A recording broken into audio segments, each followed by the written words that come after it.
Suburbicon is a drama that is set in the kind of picket fence 50s Americana, Suburbicon, the kind of place where David Lynch would find bugs eating each other and creepy things happening behind net curtains. Matt Damon is Gardner Lodge, who is a sort of bespectacled Joe Schmo living with his wife and her twin sister, both played by Julianne Moore, of whom you know I'm just a huge fan. Great cast already.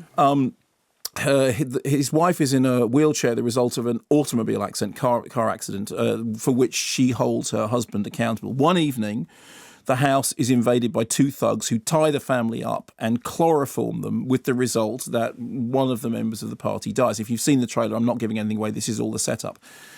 We know from the trailer also that Oscar Isaac is the insurance adjuster who turns up and thinks that the whole thing is some kind of setup and that Matt's picture-perfect life is going to fall apart. Here's a clip. Mr. Lodge, I have a Lieutenant Hightower. Tell him I'm not in. You're on speaker, sir. What happened to you? Horsing around with my kid. He's got a mean right. He does. So, any new progress on the investigation? A mobster got killed a couple of days ago. I'm sorry for his loss. Life? Yeah, I guess he probably is too.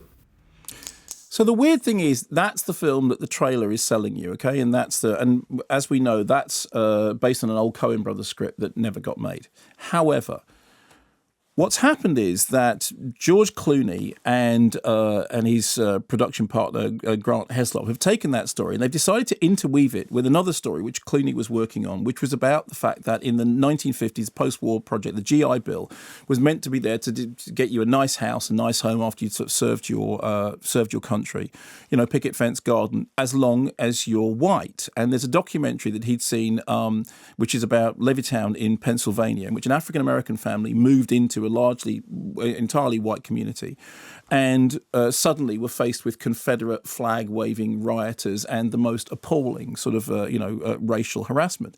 And what Clooney has tried to do is to put these two stories together, that he said, on the one hand, there was this story that he thought was, the Coen brothers, and on the other hand, there's this other story. So we have this family, the Mayor's family, played by the mother and father, played by Cream Westbrook and Leith Burke, who are based on that real family and inspired by the documentary that Clooney had watched. And so he's trying to weave together these two things. That on the one hand, this story about this white couple being involved in all the usual Coen brothers, the stuff you'd expect from them, from Blood Simple to Fargo, about criminality and deviousness, but with a strong thread of incompetence. And next door to it, you have this unfolding sort of riot around the fact that the new neighbours have moved in and everybody in Suburbicon is appalled because they're African Americans and this is an all-white community. And the two things don't tie together at all. The intentions may have been good, but the really peculiar thing is that what happens is, as soon as you have this thread about this family moving in and immediately being besieged by militant white racists, it's like, you remember I once said to you that my problem with Titanic was, the minute the ship hits the iceberg, I don't care whether Leonardo DiCaprio and Kate Winslet end up together. It's like the ship's going down. There's much bigger stuff happening.